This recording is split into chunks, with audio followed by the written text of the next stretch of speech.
ایک ایسی قوم جو ابھی زندہ ہے لیکن دنیا سے چھپی ہوئی ہے، ایک ایسی دیوار جو انسان نے نہیں بلکہ اللہ کے حکم سے بنائی گئی۔ لیکن سوال یہ ہے، جب وہ دیوار ٹوٹے گی تو دنیا پر کیا گزرے گی؟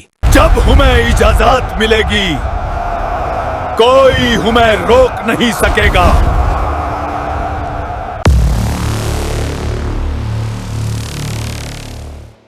قرآن مجید میں اللہ تعالیٰ ایک عظیم واقعہ بیان فرماتے ہیں جو یاجوج اور ماجوج سے متعلق ہے۔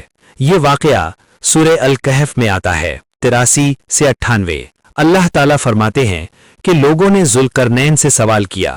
ذوالقرنین ایک صالح اور طاقتور حکمران تھے جنہیں اللہ نے زمین میں قدرت دی تھی۔ سفر کے دوران وہ دو پہاڑوں کے درمیان ایک قوم تک پہنچے جو مشکل سے بات سمجھ پاتی تھی۔ ان لوگوں نے شکایت کی، یاجوج اور ماجوج زمین میں فساد پھیلاتے ہیں۔ انہوں نے ذوالقرنین سے درخواست کی کہ وہ ان کے اور یاجوج ماجوج کے درمیان ایک رکاوٹ بنا دیں۔ ذوالقرنین نے فرمایا، جو قدرت میرے رب نے مجھے دی ہے وہ بہتر ہے۔ پھر انہوں نے لوہے کے ٹکڑے جمع کروائے اور دو پہاڑوں کے درمیان ایک مضبوط دیوار قائم کی۔ پھر اس پر پگھلا ہوا تانبا ڈالا گیا۔ اللہ تعالیٰ فرماتے ہیں، یاجوج ماجوج نہ اس پر چڑھ سکے اور نہ اس میں سوراخ کر سکے۔ لیکن پھر ذوالقرنین نے ایک اہم جملہ کہا، یہ میرے رب کی رحمت ہے، لیکن جب اللہ کا وعدہ ہوگا وہ اسے رضا رضا کر دے گا۔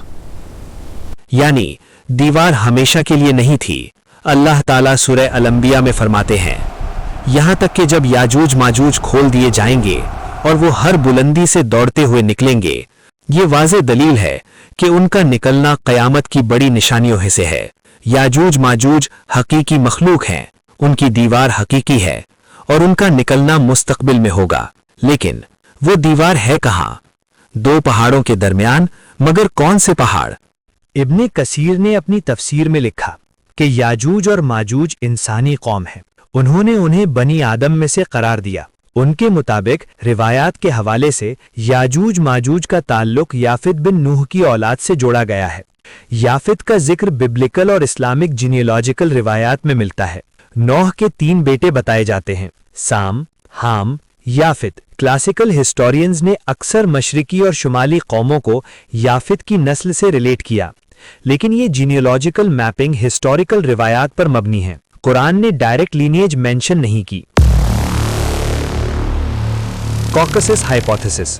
کئی کلاسیکل مفسرین نے اشارہ کیا کہ دیوار کوکسس کے علاقے میں ہو سکتی ہے۔ آج کے جارجیا، ارمینیا اور اذربائیجان کے درمیان ماؤنٹین پاسز ہسٹوریکلی اسٹریٹیجک رہے ہیں۔ ڈربینٹ میں ایک پرانی ڈیفینسو وال موجود ہے جسے کچھ لوگ ذوالقرنین کی دیوار سے ریلیٹ کرتے ہیں، مگر سٹرکچرل ڈیفرنس کلیئر ہے۔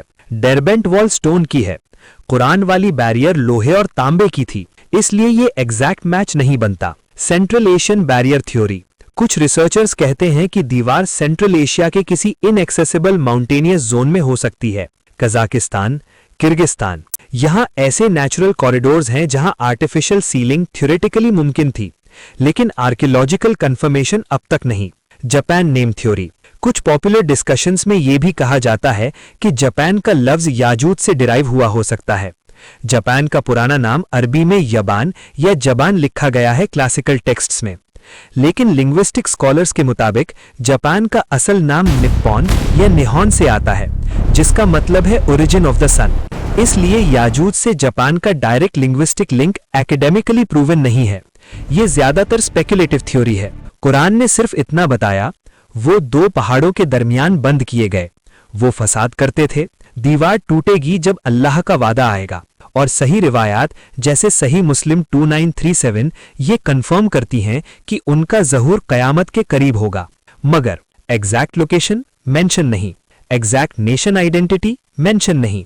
صدیوں سے لوگ انہیں منگولز سے ریلیٹ کرتے رہے، ترکک ٹرائب سے جوڑتے رہے، ایسٹرن انویژن سے کمپیئر کرتے رہے، لیکن ہر تھیوری ایک چیز پر رک جاتی ہے، اسپیکولیشن۔ یاجوج ماجوج کا نام قرآن میں ہے، ابن کثیر نے انہیں یافت کی اولاد کہا، ہسٹورینز نے انہیں مشرقی قوموں سے جوڑا، لوگوں نے ان کا نام جاپان تک سے ملا دیا۔ لیکن حقیقت کیا؟ حقیقت یہ ہے کہ جو اللہ نے بتایا وہی کافی ہے۔ قرآن کہتا ہے، تمہیں علم میں سے بہت کم دیا گیا ہے۔ ہم تھیوریز بنا سکتے ہیں، ہم نقشے دیکھ سکتے ہیں مگر غیب کا پورا علم صرف اللہ کے پاس ہے۔